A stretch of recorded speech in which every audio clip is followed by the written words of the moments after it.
5 such concepts from the Negotiable Instruments Act on which questions are very frequently asked in your CA Foundation exam. Hi, I am CA Preeti Agarwal, and today we are going to discuss such 5 concepts which are very frequently tested in your exam. Do watch the video till the end because we are not only going to highlight those concepts but also going to discuss them so that you can attempt a theory or a case scenario based question on your own.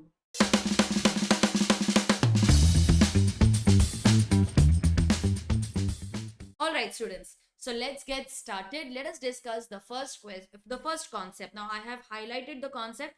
This is my chart book for CA Foundation. It is a chart book revision come writing practice book. It has various charts covering the concepts. Plus, we have provided space for writing practice. I also have revision lectures around this chart book wherein we study all the concepts and we also write and practice each and every concept. So let's say, for example, we discussed one concept relating to partnership. We try to learn it, memorize it, and in the space given we then write. These are all my notes from the lecture recordings. So here we learn the concept and then we close the book and we try to recall the concept and write. So this writing practice book will help you to remember, recall, write and practice so that you remember the concepts till the exam. So from my chart book, this can be purchased on my website capreetiagarwal.com. I have also left a link in the description box. It's an excellent book for revision as well as last minute 1.5 day revision before the exam. The first concept which I have identified today is the concept of holder in due course. This is one concept on which many students face problem. They have a doubt. They are not able to understand the meaning of the term holder in due course. So let us first discuss and understand that with the help of an example. Okay. Now, let's say for example that Mr. X is going out of station. Okay. Mr. X is going out of station. He has to pay the electricity bill. So he tells his employee that, listen, I am going out of station. You please pay the electricity bill. I know it will be somewhere around 25,000. Okay. So I'll give you a check. You please fill the details, fill in the exact amount, and then you deposit that check, pay the electricity bill. So Mr. X, he just signed a blank check. He said pay dash. He did not write the name. He wrote nothing in the amount. This is the date. This is the amount in rupees. He left everything blank, trusting the employee to fill in the amount. He only signed. Okay, so he signed Mr. X. Bam, but then we can fill any amount. So you can also write not above rupees 25,000 because that is the maximum, right? So that actually limits the amount that can be filled. So Mr. X, he just signed a check and he gave it to Mr. Y, his employee. Now Mr. Y is very smart. Okay, he has to pay money to Mr. Z, one of his creditors. So he wrote pay Y. So first he took the money in his name. Okay, pay Y 25,000 rupees. And here he wrote 25,000 only. And then he signed. Mr. X had already signed. On the back side, this is the front of the check. Okay. On the back side of the check,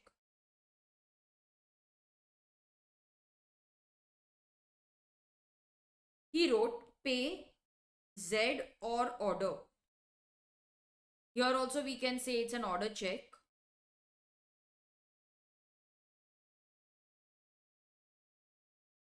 Pay Z or order, and Y signed it.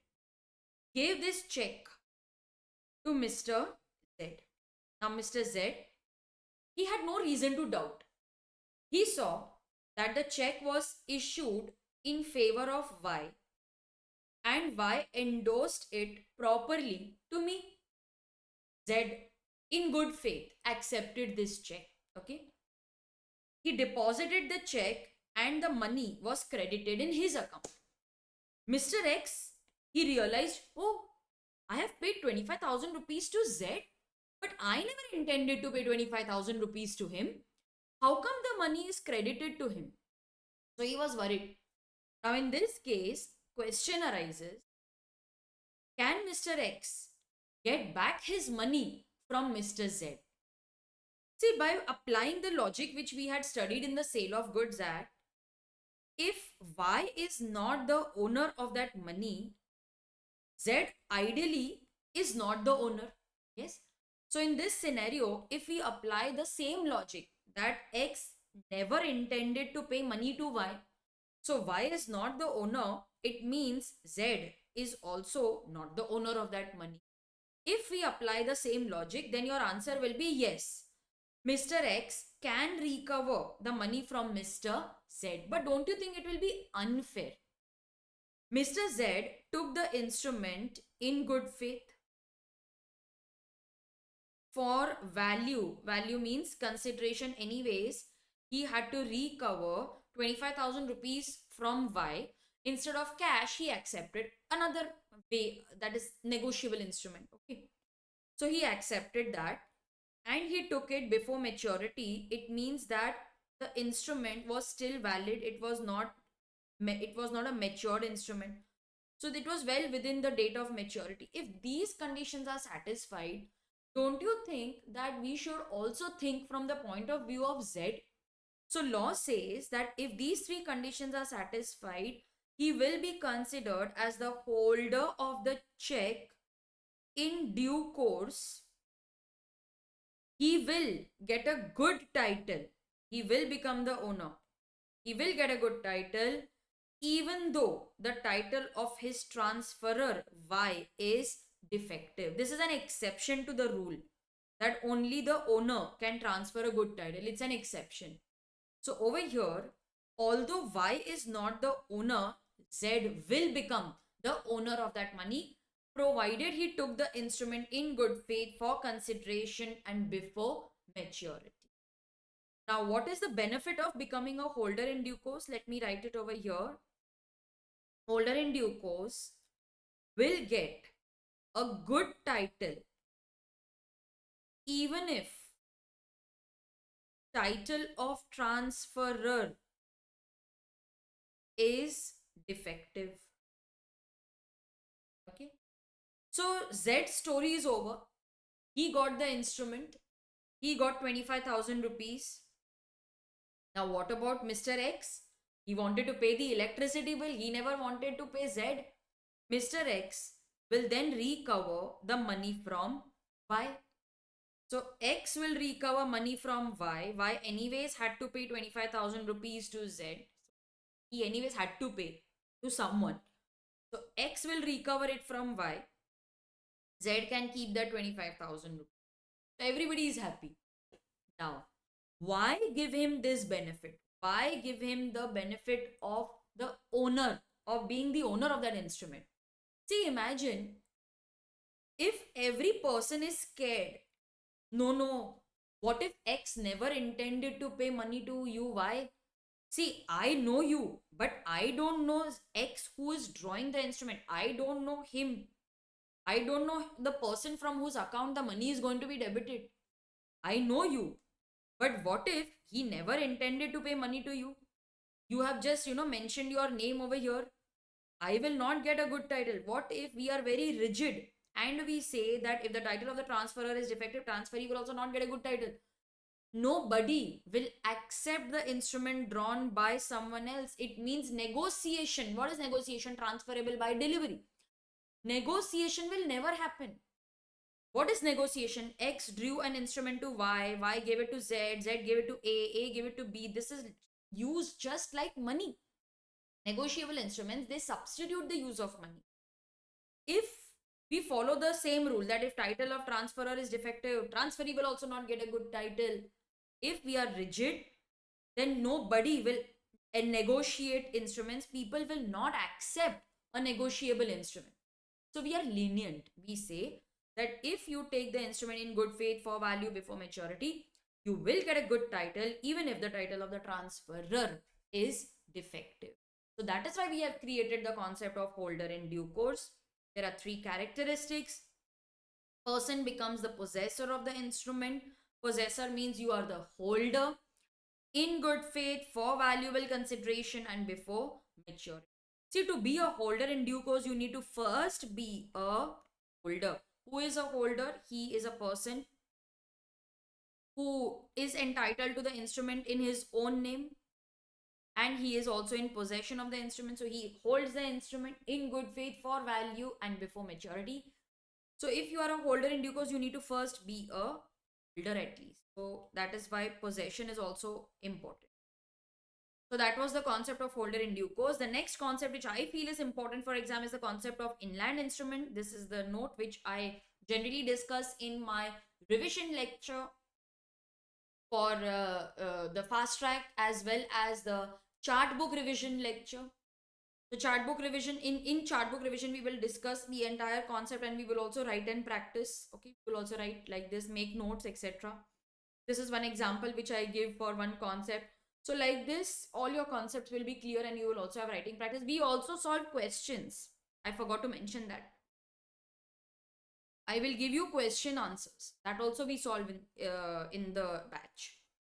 Now, what is an inland instrument? Okay, inland instrument, a promissory note, bill of exchange, or check, because only these three instruments are covered by the Negotiable Instruments Act.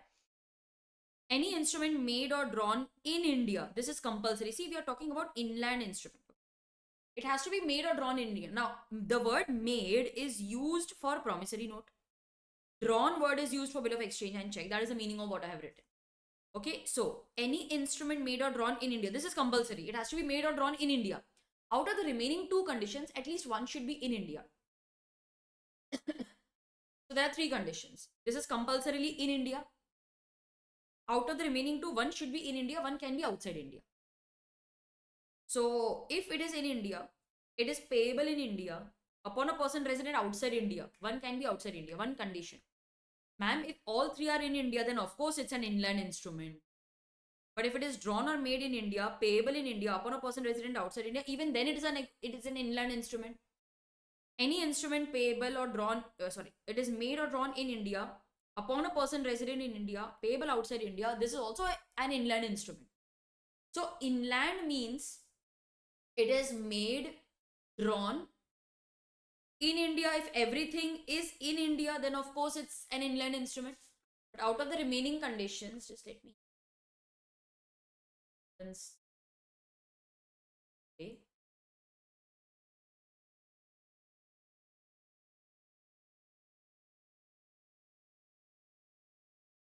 Out of those three conditions, we are happy with uh, one condition in India. The remaining two, from the remaining two, at least one should be in India. So a promissory note made in Kolkata, that is what we want. It is payable in Mumbai. Okay, Kolkata, Mumbai, two conditions in India. It's an inland instrument.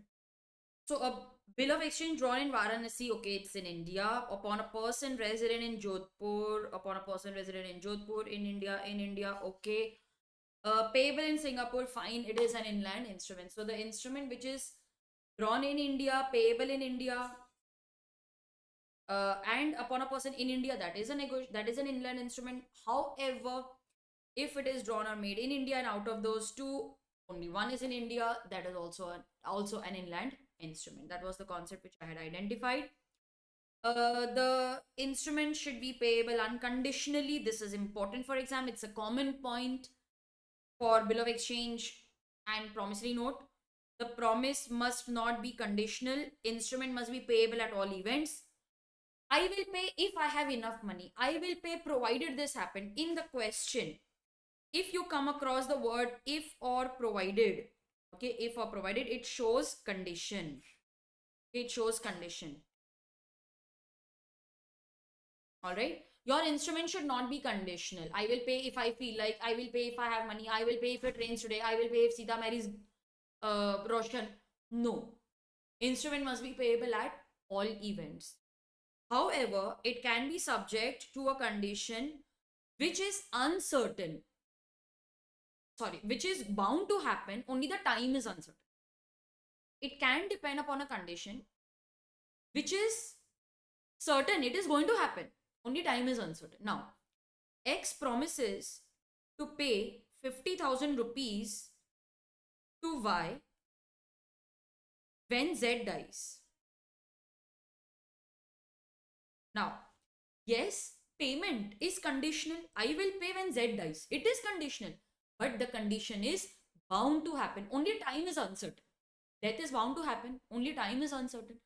This is a valid negotiable instrument. Although it is conditional, but the condition is bound to happen. The next concept which I have identified are the characteristics of a check. I feel that is important for exam. It may be asked. Characteristics of a check are very similar to bill of exchange. Only two characteristics are different. One is it is drawn upon a specified banker and payable on demand. These are two concepts which are different from bill of exchange. Otherwise, characteristics are similar to bill of exchange.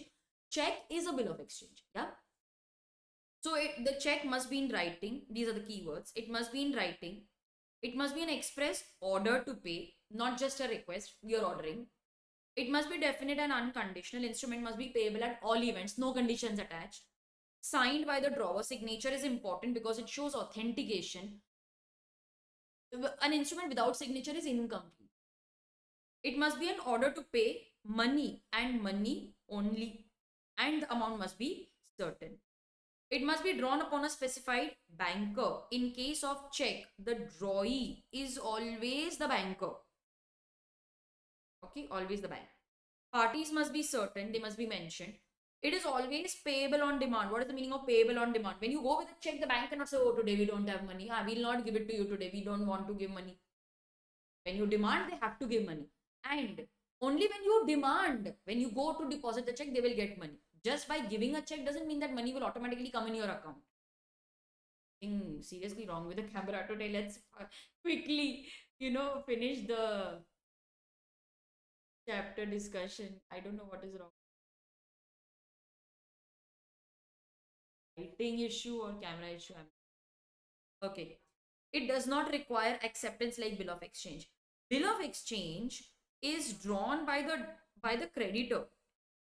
Okay, it is drawn by the creditor. That is why it needs to be accepted by the debtor. But check is drawn by the debtor only. Why acceptance is required in that case? Okay. The last is section 138. Okay, insufficiency of funds. Section 138. Now, when a check is drawn, okay, for the payment of amount of money to another person, either we are discharging whole or a part of the payment, but the check is dishonored. Why? Due to either insufficiency of funds or it exceeds the amount which we had arranged. Like we had arranged that we will overdraw 2 lakh rupees, but we overdrew more amount. So check got dishonored. This is important. It will be punishable with imprisonment, which may extend up to 2 years. Fine, which will be maximum twice the amount of check, sometimes even both. Okay. So this chart is very important, very frequently asked in the exam question on section 138. It is important that you break it and understand. That is why I have given that in the chart. Section 138. You will be either punishable with imprisonment maximum 2 years, fine maximum 2 times the amount of check, or both. Okay. So students, these were the important concepts from the Negotiable Instruments Act. I hope you were able to understand the concept of holder in due course. That is important, and section 138 is also important. In my next session, I will give you the important sections of another act. Before leaving, do subscribe, share it with your friends so that they can also benefit from this video. Alright students, bye bye, take care. In case of any doubt, please feel free to contact me. If you want your ICAI previous attempt paper to be assessed, you want feedback, you can share it with me. My WhatsApp number is given in the description box. I will see you next time. Till then, take care and keep studying.